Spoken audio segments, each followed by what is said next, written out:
and welcome back to the Bitcoin Business Bureau. As always, I'm your host, Litecoin Leader. Today we're playing a little bit more ALTCOINopoly, and we have a prominent coin, one that's very close to the top of the charts. It's been there for over 4 years, and it's been around since 2015, but it hasn't always been the best of times for this particular coin. And the future is a little bit uncertain for it as well. So there's going to be lots to talk about this coin, lots of news, lots of discussion. And also, we're going to add a new feature this week, and hopefully we'll keep it forward.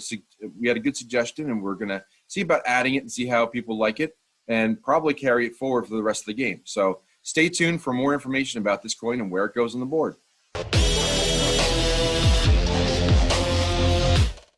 Just a quick reminder that nothing in this video is considered financial advice. I am not your financial advisor. This is not financial advice. Seek out your own advice and do your own diligence, do your own research.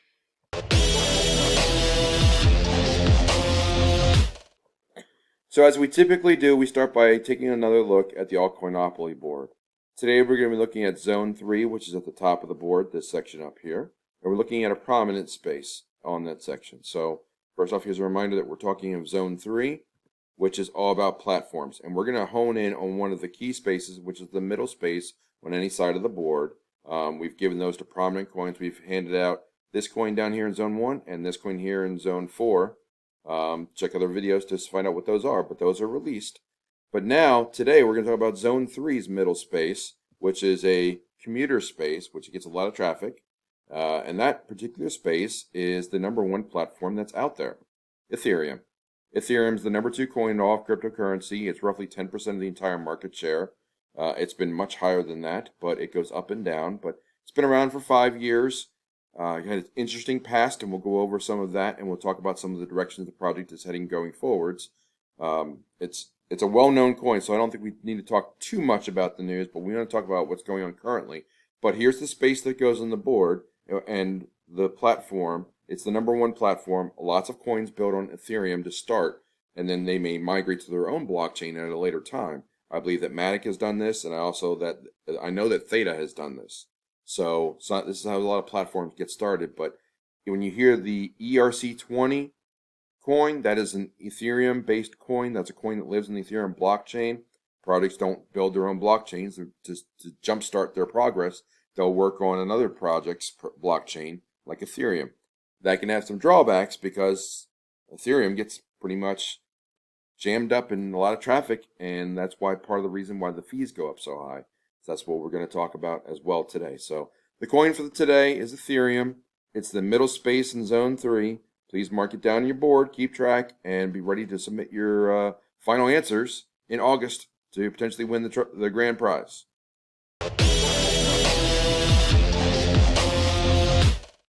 Summarizing the history of Ethereum is a difficult challenge to do in less than 5 minutes, but I'm going to give it a shot.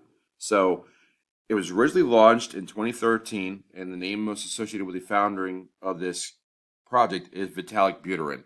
But he had many co-founders. He had Gavin Wood, Charles Hoskinson, 2 names you may have heard of from other projects recently, as well as several other names that are out there in prominence. 8 or 9 names have been associated with the founding of Ethereum. So none of them are still there. Only Vitalik Buterin is still there. Others, as I said earlier, have gone on to other projects. Some of them have moved on to other spaces entirely. But Vitalik is leading the charge for Ethereum. And it's quite the charge right now because Ethereum is evolving from the first generation it was to its second generation. They're working towards Ethereum 2.0 right now.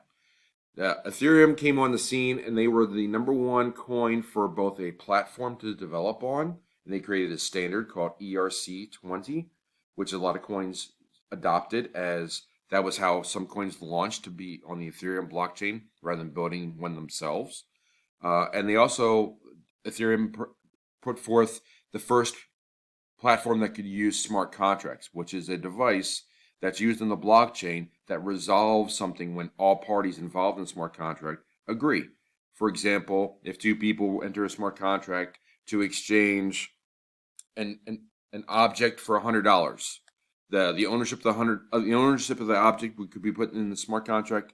The $100 could be funded to the smart contract. When both people agree that they can transact between the two, the smart contract executes and the ownership swaps between the money and the object. So smart contract technology has been utilized quite a bit, and it's also one of the drivers behind Ethereum. Ethereum is really a platform that has multiple driving systems that have, there's lots of reasons that people want to use Ethereum. All right, there's ERC20 coins and an ERC20 project. It's ERC just stands for an Ethereum request for comment. It's basically a proposal for changes. ERC20 just afforded some coins to run on the blockchain for Ethereum rather than build their own, which jump-started the timeline for their projects.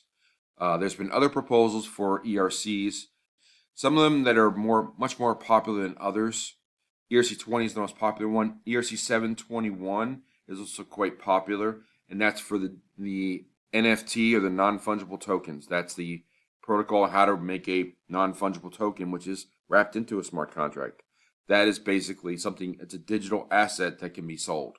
It could be, and it's non-fungible, meaning it's unique. It could be a piece of art, a piece of music, could be a concert ticket, could be a real estate deed, could be a patent. All different things that they can think of that could be unique can be put on the blockchain. And Ethereum is the #1 platform for NFTs at this time. It's the fact that Ethereum is the top blockchain for a lot of use cases is what's really driving Ethereum and causing issues with the blockchain because it can't support all the traffic it's being asked to do. There's demand for DeFi. That's probably one of the top sectors right now. The DeFi projects that are all out there, if you look at DeFi, you could see just looking at the top 20 projects or so, they're all on the Ethereum blockchain except for Aave. So as you scroll down here, they all read Ethereum. I can't even, until I get to the Lightning Network at number 41 on the Bitcoin, they're all Ethereum. So everything that's running in the DeFi space, and we see how much the DeFi demand is increasing, it's just going up and up and up. Now I'll include these articles in the write-up here, but DeFi is already approaching $1 billion, and that was last September. So that's also leading the demand for stablecoins. A lot of the stablecoins run on the Ethereum blockchain. You have USDT, you have USDC, DAI, a number of these different coins that are out there, and now blocked because the people want to transact and stay in the crypto space. They want to use these stablecoins, and they're also quite useful for DeFi. So now we have, for the first time in May of this year, reaching $100 billion of stablecoins. So there's another driving force behind the need for Ethereum, because all these stablecoins run on there. So you have NFTs, which are driving a lot of use case. You have stablecoins, you have DeFi, and you have the ERC20 projects that are all out there that are pushing forth to say, let's use this blockchain, and Ethereum can't support the bandwidth. So that's part of the problem right now, is that they need to get to generation 2 of their network, which is taking forever. There are some projects like Matic or Polygon and Loopring, which are helping with layer 2 scalability. All that means is another layer on top of Ethereum. Think of it as an express lane in the highway. So Ethereum gets blocked a lot at traffic. It seems like there's always a traffic jam on the Ethereum network. So layer 2 tries to provide a bypass that allows for more speed through the network. Doesn't always work, doesn't always satisfy every use case, but it helps. Let's transition now to the discussion of Ethereum 2.0 and some of the issues that is facing Ethereum and their path to get there. So what is Ethereum 2.0? Ethereum 2.0 is an evolution of Ethereum away from their first version, which was a proof of work where the miners created the blocks similar to what Litecoin and Bitcoin do. Now, Ethereum 2.0 is going to be a proof of stake instead of proof of work, meaning that for 32 Ethereum or more, you can stake and become an Ethereum node and validate transactions, which is different than being a miner where you buy mining equipment and do work and solve the mathematical equation to try to get the next block and get rewarded as such. So miners are going to have issues as we move towards Ethereum 2.0 because they're going to be phased out of their livelihood or their income of mining, because the miners aren't going to be getting nearly as much income anymore. So it's not going to be as effective to be mining at all. It's all going to be proof of stake. So where they're at right now is you've got the beacon chain. The beacon chain is phase 1. That's started. and people are already staking onto the Beacon chain. What's been delayed and what's questioned about is both the merge and when their sharding going to be available. Those timelines keep moving out in the future. There's been questions about when that's going to happen. Right now, the latest date, it was supposed to happen in 2021, but now apparently it may not happen until 2022, based on comments from Vitalik Buterin. So again, they keep pushing it out, which is affording time to other blockchains to start to take the possibility of moving existing ERC20 or ERC721, which are other coins or other NFT projects, and moving them to different blockchains. That's why Polkadot, Cardano, Zilliqa, Theta, and a number of other chains that support smart contracts are starting to emerge as legitimate Ethereum killers. So that's a concern for anyone that's looking at the long-term future for Ethereum.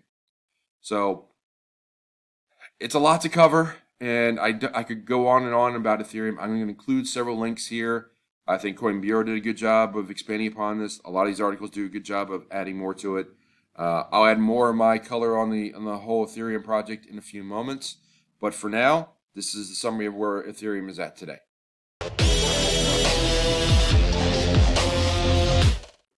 So to go over Ethereum on its chart, I wanted to look at both Ethereum versus the US dollar since its inception, and also against Bitcoin. Ethereum against the US dollar hit an all-time high over $4,000 just last month.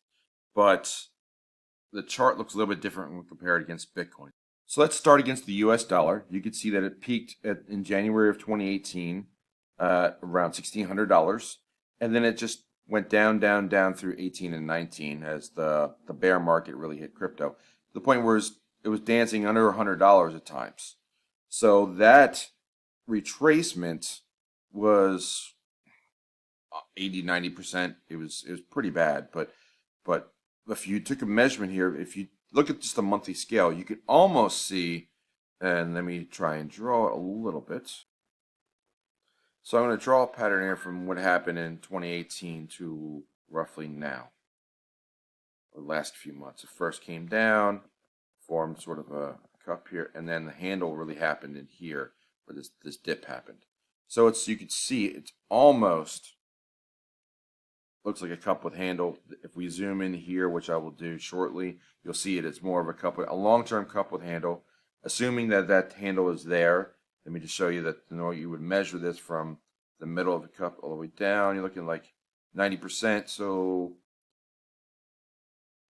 a 90% move, you're looking at about $1,400. So $1,400 from where the handle was somewhere in here, you expect it to go from $1,100 up about another $1,400, which would take you to right around this $2,500 line, which is about where we're at today in the body of the candles. Yes, it shot up and overshot and came back, but the cup with handle kind of played out. Now I'm going to zoom in on a weekly time frame. So there's the same thing there. You can see that the more of a handle formed. It was harder to draw on the monthly time scale, but you can see from 1,500 up another 1,400 to 2,900. It sort of matched where it landed for on the weekly. This moved up and down. That was that spike on that monthly.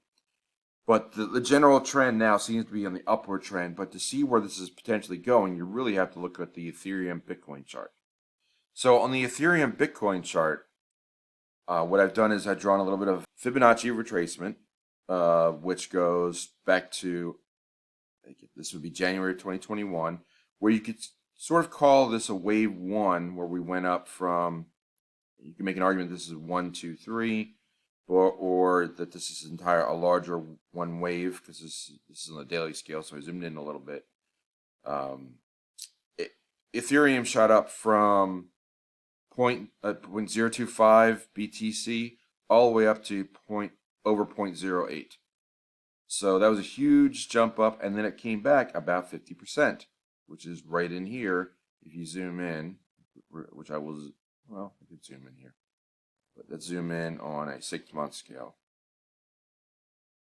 or year to date is probably better. So you can see about 50% retracement from this area. It gives you to about here. So that kind of tells you that this could be a second wave in LA wave theory, which will allow us to draw a Fibonacci extension up maybe 1.6 to 2.6. Now, interesting enough, the 2.6 of wave 2 lines up about where the 1.6 is of wave 1. So that's interesting to me. So that when I get two lines that kind of line up together, that tells me something. Maybe 0.11, 0.12 of Bitcoin is a key number. But 0.095 would be a reasonable target, which is about a 50% move up from here. And if I look at the all-time chart now, that gives me an idea where those blue and green lines line up. And going all the way back to 2017, Ethereum was close to 0.117, close to that green line of its all-time high against Bitcoin. So there's your green line lining up to the all-time high of Bitcoin, give or take. So it's not too hard to imagine that Ethereum could run up, let's see, probably about a 50% move up. Let's measure this real quick. So from about here to here, it's, 48%. So about 50% run up would put it at the blue line. So a run up in here from Ethereum against Bitcoin from where it is today in the 0.06 range, or about 16 Ethereum for 1 Bitcoin, you could be looking at a ratio of closer to 10 to 1. That'd be a good time to start saying Ethereum's getting a little high. Maybe it might be time to take profits. Not financial advice, but that's what the chart is telling me.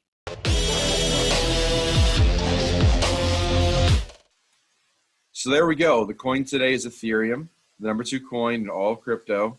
It's been there almost since the beginning. It really grew to prominence very quickly. It was the first platform of smart contracts, and it was also one of the first platforms that other coins could build upon its blockchain. That has made it a very desirable coin in the space and very useful, and has a lot of utility in all cryptocurrency, for good and for bad. Going back throughout the history of this coin, originally there were 8 founders of Ethereum, but only one remains in Vitalik Buterin. Charles Hoskinson has moved on to Cardano, and Gavin Woods moved on to Polkadot. Both of them have moved on from Ethereum to start rival companies that sort of emulate what they thought Ethereum should have and could have become. So that's part of the reason that there's concern over Ethereum going forward. There's lots of competition. There's other platforms that are emerging that are just there right alongside Ethereum. Anything from Polkadot and Cardano, as I mentioned before, to also Zilliqa. Theta has portability for other platforms to move over to its platform. I mentioned Atom. There's Neo. There's Tezos, EOS. There's even there's Binance and the Binance Smart Chain, which is also rivaling Ethereum for the DeFi space, which brings me back to the main point of why Ethereum has been so prominent over its existence. First, going back to 2016, smart contracts became a big thing. Ethereum grew a lot. But then in 2017 and late 2016, ICOs, initial coin offerings, new projects came online, and the only way to get into those was to buy Ethereum and then use the Ethereum to buy the new coins that were on their offering. So you had to buy Ethereum in order to play in that ICO space, which was a big part of that period of that first run-up when Bitcoin hit 20,000 for the first time. So then we had a whole space retrace for a little while as projects matured and grew, but the DeFi space has emerged. Now NFTs have emerged, and decentralized exchanges like Uniswap, Metaswap, SushiSwap, all these different DEXs that are out there, all of them have to use interfaces on the Ethereum platform, the Ethereum blockchain. They even use wallets that talk with ERC20 Ethereum coins, such as the Trust Wallet, the Atomic Wallet, even the Exodus Wallet charges people with Ethereum for certain transactions. So Ethereum, in my mind, is a utility coin, but it's getting less and less utility because there's more and more rivals that are coming onto the scene, creating more platforms and infrastructure to rival Ethereum. So Ethereum could be falling out of favor soon, which is a concern for me. The other concern is that Ethereum is supposed to be growing into its next generation platform, Ethereum 2.0, which has been delayed and delayed and delayed. And now Vitalik Buterin has said it may happen at the end of the year, or it may be in 2022. So there's all those concerns. Another concern is the gas fees for all this traffic on Ethereum. The fees are just so high. That's why other people are looking at other platforms. Another reason why Ethereum may be falling out of favor. Even more, Ethereum 2.0 is supposed to move from proof of work, which requires miners, to a proof of stake, which does not require miners. That means the miners are going to be rather upset, in fact, that they're not going to be getting as many fees. They're not going to be getting the support. They're not going to be wanting to run the network.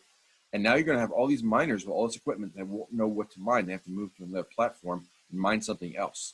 So with all this tumultuous news for Ethereum, it wouldn't surprise me at all that there's the potential for an Ethereum fork to happen at some point in the next 12 months. So lots of reasons to give Ethereum a space on the board right now because it's so prominent. It's the #2 coin in all crypto, but I have some reservations. So with that in mind, I'm going to transition over to a new feature, which is the coin rating of the week.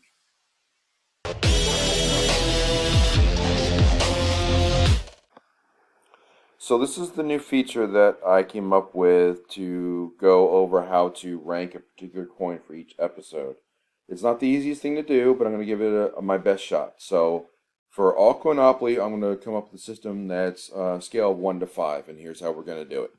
The new coin rating system for each episode, and the first level is going to be 1 greenhouse, and that's going to represent the weakest rating of a project. It still gets a space on the board, but I'm kind of lukewarm to it. It's not that strong of a feeling, but it deserves a space. A little bit stronger, I'll give it 2 houses. For an average project, I'll give it 3. If I feel pretty good about the project, I'm going to go with a 4 greenhouse rating.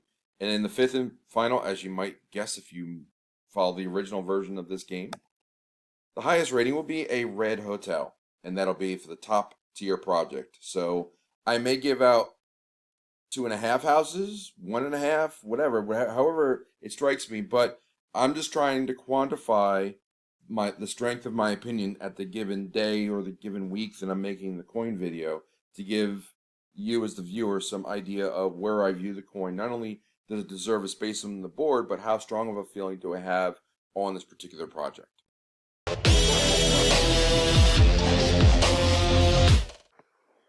Now, as part of this new feature this week, we're going to go over what I call a coin rating or a coin of the week rating. This is kind of a metric that I'm working out on how to kind of quantify how strong or how positive I feel about a particular coin. Again, this is just not financial advice. This is just my own opinion. But this is sort of a rating system of each coin to give you an idea how strong or how much I really like this coin. So once again, there's a look at the board. We're in Zone 3.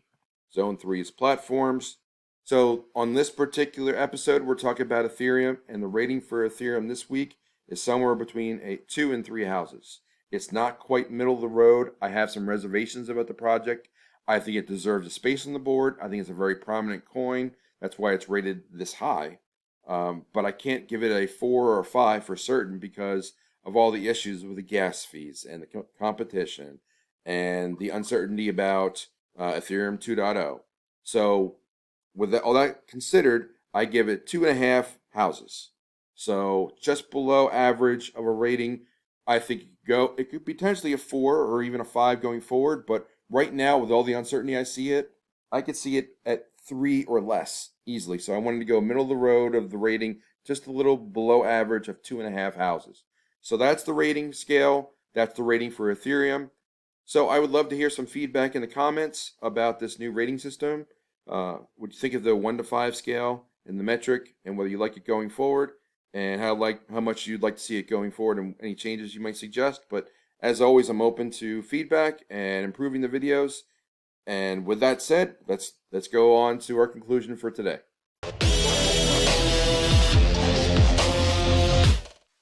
So I'm going to conclude with a coin rating. I'd like to get some feedback. That was the suggestion of one of it was actually Divvy Daddy was the person who first told me about that idea to give some perspective of how I would rank or rate a coin as far as the potential of it, both near term and long term.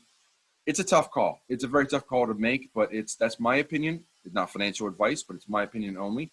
Hopefully that rating system will add some more value and utility to the video and to you.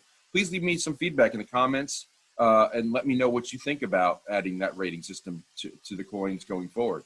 So tons of information today about Ethereum. I hope it was all valuable. For now, I'm going to close the drawer on the bureau, and I'll see you next time.